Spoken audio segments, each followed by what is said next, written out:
people are attracted to other people who have passion. When you're passionate about something, you're passionate about your work, you're passionate about what you love to do on your private time. Like I mentioned, I love rock music and the Grateful Dead. My daughter Reiko, just like you, loves Harry Potter. These things show that you're an interesting person. And when you're an interesting person, passionate about something, people love to connect with you because passion is infectious. We have the pleasure of welcoming David Meerman Scott to our interview series. Let's begin with a very quick introduction of what Engati is.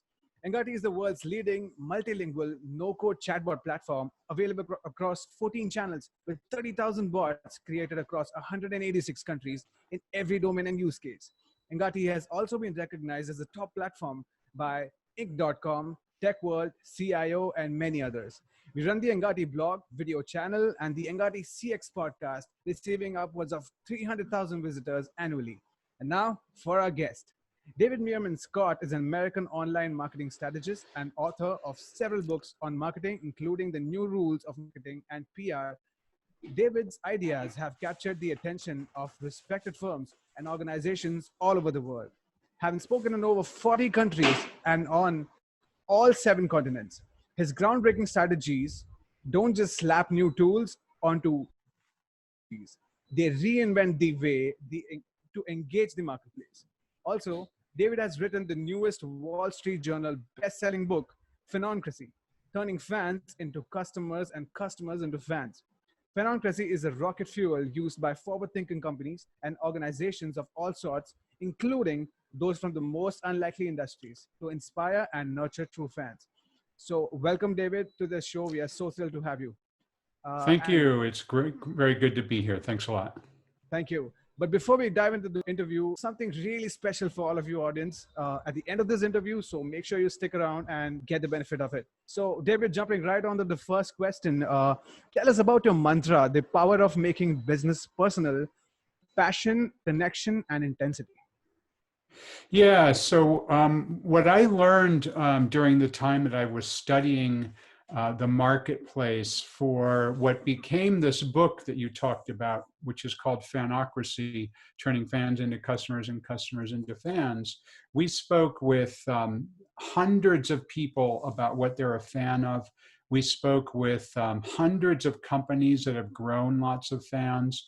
And what we learned is that it's really about human relationships. It's about relationships to people. And many times, the relationships that you have with your customers are much more important even than the products and the services that you sell in order to build fans. And I wrote this book with my daughter, Reiko. She's 27 years old. And we analyzed this idea of fandom together because we wanted to see what's going on, not just in my world as a middle-aged man, but also in her world as a millennial female. And so I love the Grateful Dead, the rock band, and I've been to 75 Grateful Dead concerts in my life, starting when I was 17 years old. And my daughter Reiko absolutely loves Harry Potter. And she's read every book multiple times, seen every movie multiple times, and even wrote an 85,000 word alternative ending to the Harry Potter series, where Draco Malfoy is the spy for the Order of the Phoenix. So what we learned is that speaking with a number of neuroscientists, that's what's going on in our brain when we become passionate about something, is that we become part of a tribe of like-minded people. So when I'm at a music show, I'm with my tribe. When Reiko's at a Harry Potter event, she's with her tribe. So organizations that can build a passionate tribe of people are the ones that are the most successful. So it's really about connections with people. That's amazing. David, first of all, a huge shout out to your daughter, because I myself am a huge Potterhead, so we go hard. But yeah. She's a Slytherin. I don't know about you, but yeah, Slytherins are cool. I'll tell you that. But hey, it's wonderful how you actually connect to the most basic aspect of a business, is that at the end of the day, businesses are human beings, right? They're made of human beings. And a lot of these businesses surprisingly forget that. But yes. Great work over there. And I really appreciate the fact that you're bringing that to light. But yeah, moving on to the second question. The most powerful marketing force in the world is passionate fans.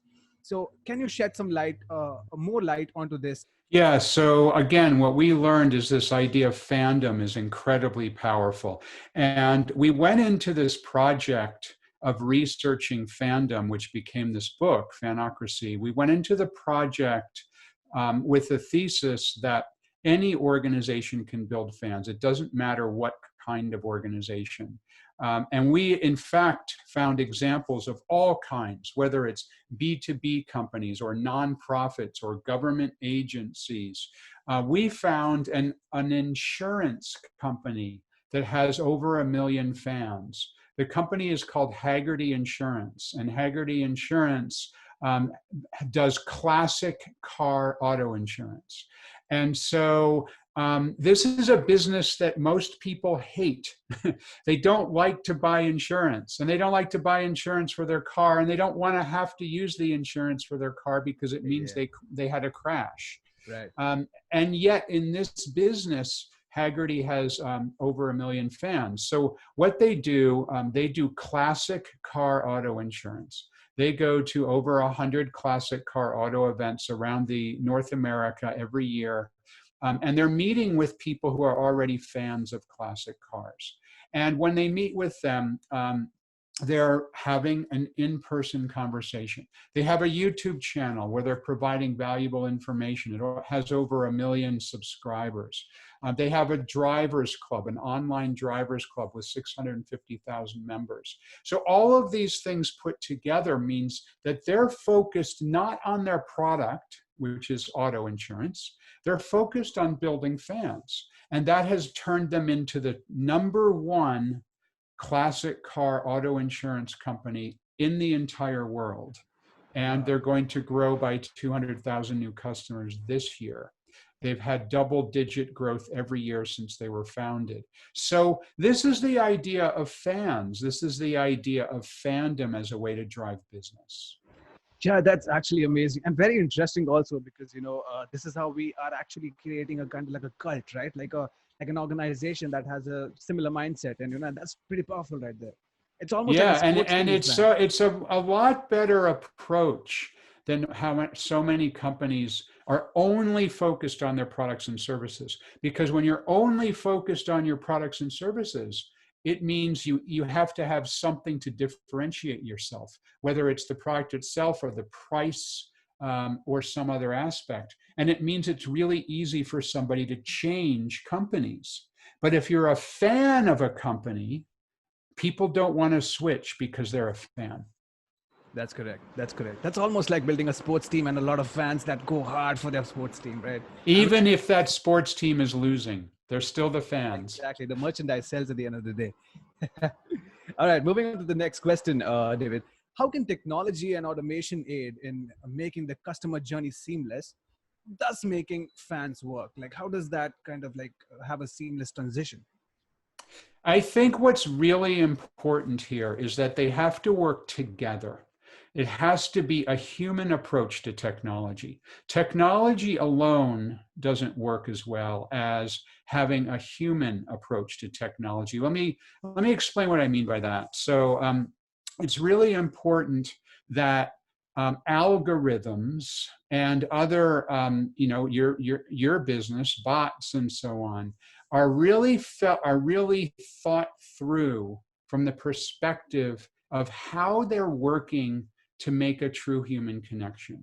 Because what you don't want to have is for somebody to get locked into some kind of algorithm that they can't get out of, or some approach that's technology driven that's not going to be effective to them. So what's really important is to make sure that when you do deploy technology, that it's in service of the humans. It's working seamlessly with the humans. So what that might mean is when somebody goes to your website and they see several different places they can go, then they choose a path to go down. That path then identifies them as a certain type of buyer, and technology then can allow you to surface certain type of content to them. And technology could also allow at that point the ability for a bot to communicate with them. But what you don't want to do is look at every single person as exactly the same, because then the technology overpowers in a way that it frustrates people and they go away. So I'm a believer in technology, but don't get me wrong, but I'm not a believer in technology alone. I think technology and humans have to go hand in hand. That's correct. So what you're trying to say is like it's not necessary to have the most fanciest technology with your organization, but at least like have the technology that revolves around the humans involved. Yeah, and the technology needs to be fine-tuned by humans to make sure it's working effectively. I'll give you an example in my own country, and as you're, I'm sure, reading, we're going through a really difficult time right now with the death of George Floyd and the Black Lives Matter movement, and in hundreds and hundreds of American cities, as we're filming this right now, there's people protesting. So I'll give you an example of where technology is not working well, and that's when an algorithm that's doing A/B testing and looking at when somebody clicks here, what does that mean? Somebody clicks here, what does that mean? And sometimes what happens is they optimize for photographs, they optimize for images. And if the algorithm sees that 80% of people are clicking on a certain image, but they're not clicking on the other image, it might be because they're clicking on images that make sense for their own world. So for example, if you're female, you might click on images of female. If you're male, you might click on images of males. If you're a white American like me, you may click on images that more skew towards white people. If you're dark-skinned, you might click on an image that skews more towards dark-skinned people. But at the same time, what's happening is that if 80% of the people who are visiting your site happen to be white men, then it's possible that your algorithm gets trained to only surface images of white men, which is detrimental to 20% of your business who are not white men, who are either women who are Black. So this is a big problem because the technology is introducing a bias into your website. And so that's why I say it's very, very important when you deploy this kind of technology, whatever it is, that you have humans that are very, very involved in the process, making sure that it's not giving you false answers. And my daughter Reiko, you see a picture of her right here. She's the co-author with me in my book, Fanocracy, has taught me a lot about this because my wife is Japanese. Reiko's mother is Japanese, and she's half Japanese. And so she's very conscious of bias that gets introduced into marketing, very, very, very conscious of it, and has taught me a lot about how the technology can really do create bad ways of communicating. She also happens to be a doctor. She just graduated from medical school.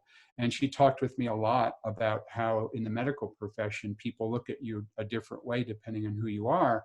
And so you really have to deploy that technology in such a way that you're treating, in her case, as a doctor, patients the same, even if they might look different. Right. Yeah, and that's a huge deal for us at Engati also, right? And that's why we actually kind of have trained our bots as well, with NLP and all these advanced technologies as to cater according to what your customer is, not have a universal approach to everything, and kind of Yes. cater it according to each individual, respect their individuality, and then cater it accordingly. Great point. Yeah. Yes. And if somebody's frustrated, have a way that they can exit the bot seamlessly and get back to somewhere else if it's not being helpful. That's correct. That's correct. All right, moving on. Very curious here. What are the new mediums that businesses should try to engage with their fans or the audiences? And can you tell us something about newsjacking as a concept? Yeah, so let's talk a little bit about what medium to engage, especially right now, where the whole, again, as we're recording this, and you may be watching this months or years later, but as we're recording this, we're in the middle of the pandemic. And Right. that means that many of us cannot meet customers in person. It means many of us are not traveling. And so people often say to me, well, how can we have human connections, you talked about, David, when we can't actually meet together as humans? Well, what we're doing right now, video, is incredibly powerful because we humans are hardwired to have the most powerful relationship with other humans that are about 4 feet away from us. And that's rooted in neuroscience, because people who are 4 feet away from us are considered part of our tribe if we know them. And that's why when you walk into a crowded room, if you see your friends, you feel safe and comfortable. Well, what about if you can't be with your friends? Well, another form of neuroscience is called mirror neurons, or the part of our brains that fire when we see somebody doing something as if we're doing it ourselves, which I'll demonstrate. So I have a lemon and a slice of lemon here. If I take a bite of the slice of lemon, it's really powerful. It makes my eyes close. My eyes are watering a little bit. My mouth puckers up. I can feel the lemon on my lips and on my tongue. And it's a really powerful thing to bite into a lemon. My brain is firing, but your brain is firing too. Everyone's brain who's watching this is firing. And that comes from mirror neurons, which are the part of your brain that fires when you see somebody doing something. And so the idea of video that we're doing right now, cropped as we are about 4 feet away, our mirror neurons tell us that we're in the same room. You're thousands of miles away from me. We're not in the same room. You may be watching this 3 months or 6 months or a year later than we filmed it. You know that. You know it's a recorded video. You know that you're not in the same room as me, but your brain tells you that we're in the same room. That's why you feel you know a movie star. So it's incredibly powerful to use video like we're using it right now, about 4 feet from the camera. I mean, you don't have to be 4 feet from the camera, but make it appear as if you're 4 feet from the person who's watching. Talk naturally, look directly at the camera. These are really powerful things. Video, incredibly important right now as a way to connect with people. You asked me about newsjacking. Newsjacking is a concept I invented about 10 years ago. It's the idea of following a breaking news story. And every news story breaks the same way. It's like a bell-shaped curve. And if you follow the breaking news as it's going up, and if there's news about a topic that you know and you understand, then if you create real-time content, a video, a blog post, a tweet with a hashtag, put that out into the marketplace in real time, instantly, that can sometimes get you noticed by the media and quoted in stories. It can be really powerful in terms of the number of social shares it gets, and it can drive business. So newsjacking is incredibly powerful. It's actually now such an important concept that the word newsjacking is listed in the Oxford English Dictionary, and that's a word that I invented and started talking about, and in the dictionary it talks about me, so that's pretty cool. But this is a really powerful way to get noticed. It's called newsjacking. Right. Wow, that's amazing. And I really love the analogy that you spoke about the lemon, right? So actually, when you were taking the bite, I was like, oh no, I'm not Yeah, gonna. you can taste it, right? Yeah, Yeah, it's exactly. crazy. That's Yeah. powerful stuff. I mean, Uh, now I need to have a drink of water now that I had my lemon. oh, I might use that too. All right, David, this was an amazing conversation. So many new ideas, so many fresh ideas. Uh, is there any final thought that you would like to share with our audience? Yeah, finally, one of the things that we learned when we researched the idea of fandom is that people are attracted to other people who have passion. When you're passionate about something, you're passionate about your work, you're passionate about what you love to do on your private time. Like I mentioned, I love rock music and the Grateful Dead. My daughter Reiko, just like you, loves Harry Potter. These things show that you're an interesting person. And when you're an interesting person, passionate about something, people love to connect with you because passion is infectious. And so what we learned in talking with many, many companies about how they grow fans is that the more you and your employees and your people are passionate about things, the more you're likely to grow fans. So I always encourage people to celebrate what they love, share what they love with the world, because passion is infectious. Well, that's a beautiful message, David. This has been a great interview. So many ideas coming through. Thank you so much, David, for giving us your time. Your insights were really that our audience will be having great joy in watching this. And My also, pleasure. Thanks very yeah, much. yeah. Also, guys, go check out the book Fanocracy. It sounds to be an amazing book, and obviously, at the end of the day, it's a bestseller. So you got to get it. You already know. All right. So if you've already stuck along for so long, we're so excited to announce that our ebook, "The Evolution of Customer Experience," is out and available for download. So you can just go and peep in the description, and you'll find the book over there absolutely for free. All right, so we'll be back with a new episode with a brand new expert. So stay tuned, and we'll see you around for the next one. Thank you.